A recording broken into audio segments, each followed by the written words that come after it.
Hello friends, good morning. आपके अपने YouTube channel success reader circle में स्वागत है। तो आज है 15 अगस्त और इसे हम स्वतंत्रता दिवस के रूप में मनाते हैं। इसी दिन हमारा देश आज़ाद हुआ था।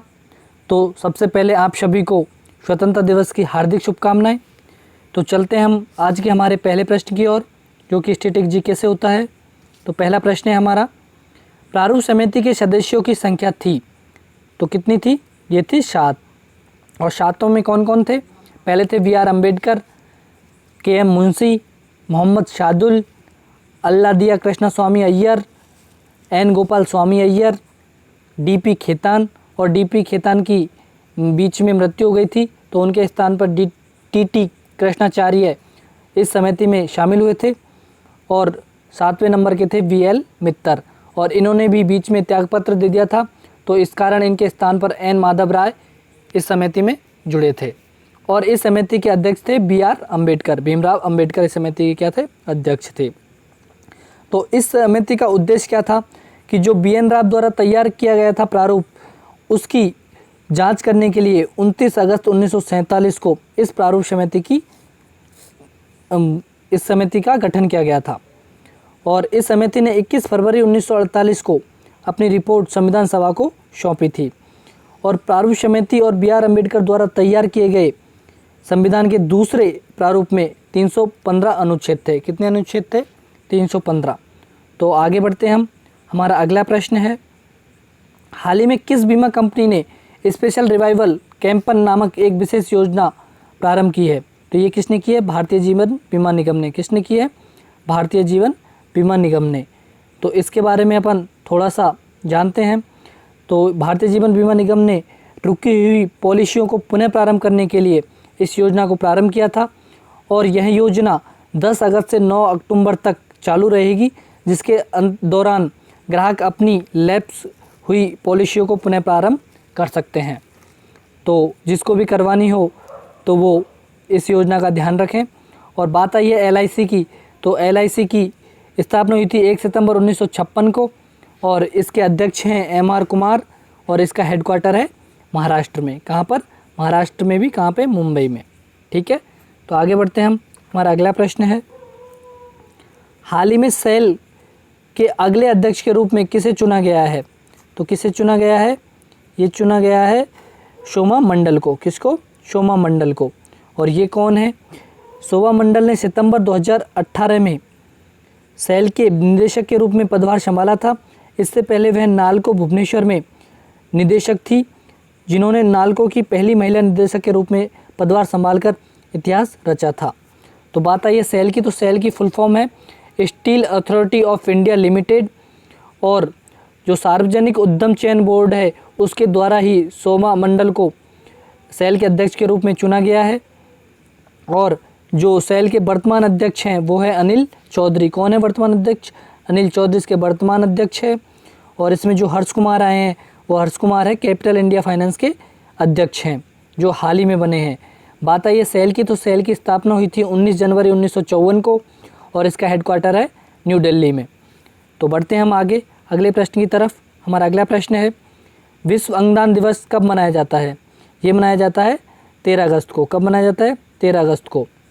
इस दिन सभी विश्व स्तर पर ये अंगदान दिवस मनाया जाता है। और यह दिन अंगदान के महत्व के बारे में जागरूकता बढ़ाने और मृत्यु के बाद लोगों को अंगदान करने के लिए प्रेरित करने के लिए मनाया जाता है। और यह दिन सभी को आगे आने का अवसर प्रदान करता है। और ये अंगदान दिवस इसलिए मनाया जाता है कि सभी इस अंगदान दिवस में सहयोग करें और अपने अंगों को दान करके किसी अन्य व्यक्ति को नया जीवन दान दें। तो हमें भी अंगदान के उसमें हिस्सा लेना चाहिए। तो आगे बढ़ते हैं। हमारा अगला प्रश्न है, हाल ही में कहाँ के खाजे, हरमल मिर्च और मिंदोली केले को GI टैग मिला है? ये कहाँ के हैं? ये हैं गोवा के। गोवा के हैं ये। और जो गोवा के आंतरिक त्योहारी मीठे पकवान हैं उनमें खाजे और मसालेदार हरमल मिर्च और जो मिंदोली केला आता है उसको भौगोलिक संकेत रजिस्ट्रेशन ने GI टैग दिया है। और बात आई है भौगोलिक संकेत रजिस्ट्री की, तो इसका मुख्यालय है चेन्नई में। कहाँ पर है? चेन्नई में। और बिशोलिम आधारित जो आल गोवा खाजा प्रोड्यूसर है उसने 2019 में विज्ञान और प्रौद्योगिकी विभाग के माध्यम से खाजे को जीआई टैग दिलाने के लिए आवेदन किया था। और मुंदोली बनाना ग्रोअर्स एसोसिएशन ने मायरा केले के लिए आवेदन किया था। वहीं Harmal Pernem chilli growers association ने हरमल मिर्च के लिए आवेदन किया था। तो इनकी अभी हाल ही में इनकी सुनकर भौगोलिक संकेत रजिस्ट्रेशन ने इनको जीआई टैग प्रदान कर दिया है। तो बात आई है गोवा की, तो गोवा की राजधानी है पणजी और यहाँ के मुख्यमंत्री हैं प्रमोद सावंत और गोवा के राज्यपाल हैं सत्यपाल मलिक। कौन है? सत्यपाल मलिक। आगे बढ़ते हैं हम। हमारा अगला प्रश्न है, हाल ही में इंडिया बुल्स के नए गैर कार्यकारी अध्यक्ष के रूप में किसे नियुक्त किया गया है? तो ये किया गया है किसको किया गया है? सुभाष शरण मुंद्रा को। किसको? सुभाष शरण मुंद्रा को। और ये आरबीआई के पूर्व डिप्टी गवर्नर भी रह चुके हैं। और बात आई है इंडिया बुल्स की, तो India bulls housing finance limited का मुख्यालय है गुरुग्राम में और इसकी स्थापना हुई थी 2005 में। तो आगे बढ़ते हैं हम। हमारा अगला प्रश्न है, हाल ही में किस राज्य सरकार द्वारा महिला सशक्तिकरण के लिए अरुणोदय योजना चलाई जा रही है? तो ये चलाई जा रही है असम सरकार के द्वारा। किसके द्वारा? असम सरकार के द्वारा ये चलाई जा रही है। और असम सरकार ने महिलाओं को आर्थिक रूप से सशक्त बनाने के लिए महत्वाकांक्षी अरुणोदय योजना के तहत प्रत्येक महीने 1730 गरीब परिवारों को 830 रुपये प्रति माह प्रदान करने का निर्णय लिया है। और यह योजना है जो असम के लिए सबसे बड़ी योजना है और इस योजना के लिए 280 करोड़ रुपए की राशि तय की गई है। और जो भी इसके मेन पॉइंट है वो आपको मैंने नोट्स बना के थोड़ा सा दे रखा है, आप उनको पढ़ लेना या स्क्रीनशॉट ले लेना। तो आगे बढ़ते हैं हम। हमारा अगला प्रश्न है, हाल ही में किस देश ने एरो 2 बैलिस्टिक मिसाइल इंटरसेप्टर का सफल परीक्षण किया है? तो यहाँ पे किसके बाद देश कर लेना, क्या कर लेना? देश। किस देश ने एरो 2 बैलिस्टिक मिसाइल इंटरसेप्टर का सफल परीक्षण किया है? तो ये किया है किसने? इजराइल ने। किसने किया है? इजराइल ने। और इजराइल के राष्ट्रपति हैं रूबी रिवलिन और यहाँ के प्रधानमंत्री है बेंजामिन नेतन्याहू और इजराइल की राजधानी है यरूशलेम और यहाँ की मुद्रा है इजराइल न्यू शेकेल। तो आगे बढ़ते हैं हम। हमारा अगला प्रश्न है, हाल ही में चुनकरा रामानुकुट्टी का निधन हो गया है, ये कौन थे? ये थे एक कवि गीतकार।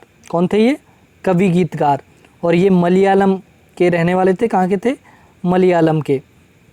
और इन्होंने 76 फिल्मों के लिए 215 से अधिक गीत लिखे थे और इन्हें 2015 में केरल संगीत नाटक अकादमी के गुरुश्रेष्ठ पुरस्कार से भी सम्मानित किया गया था। तो इस प्रश्न के लिए इतना ही। आगे बढ़ते हैं हम। हमारा अगला प्रश्न है, निम्न में से कौन सा रोग बैक्टीरिया से होता है? तो कौन सा रोग होता है? तपेदिक, जिसे हम क्या बोलते हैं? टीबी। क्या बोलते हैं? टीबी। तो टीबी होता है बैक्टीरिया से। तो जो टीबी रोग है वो माइक्रोबैक्टीरियम ट्यूबरक्लोसिस जीवाणु द्वारा होता है और इसे हम यक्ष्मा या टीबी भी कहते हैं। और बात करते हैं हम पीलिया की, तो पीलिया नामक रोग में पीला बिलिरुबिन रक्त में ही रहकर पूरे शरीर में फैल जाता है, क्योंकि पित्ताशय व तथा कर लेना, पित्त वाहिनी में पित्त मार्ग को अवरुद्ध हो जाता है। इसमें त्वचा एवं आंखें पीली पड़ जाती है। और चेचक की बात करें तो चेचक बेरियोला वायरस के कारण होता है और जो मम्पस है वो मम्पस विषाणु के कारण होता है। किसके कारण? विषाणु के कारण। तो दोस्तों, अगर आपको ये वीडियो पसंद आई हो और आपके एग्ज़ाम के लिए ये थोड़ी सी भी यूजफुल हो तो प्लीज़ वीडियो को लाइक करें और चैनल को सब्सक्राइब करें। तो और अगर आपको इस वीडियो की पीडीएफ चाहिए तो हमारे जो टेलीग्राम चैनल है उसको ज्वाइन करें। वहाँ पर आपको डेली न्यूज़पेपर और जो वीडियो रहती है उनकी पीडीएफ वहाँ पे मिल जाएगी। और अगर आपको इस वीडियो की पीडीएफ चाहिए तो इसकी लिंक मैं डिस्क्रिप्शन में डाल दूँगा। तो आज के लिए इतना ही और एक बार फिर आपको स्वतंत्रता दिवस की हार्दिक शुभकामनाएं। कल हम फिर नए प्रश्नों के साथ आपसे मिलेंगे। तब तक के लिए धन्यवाद।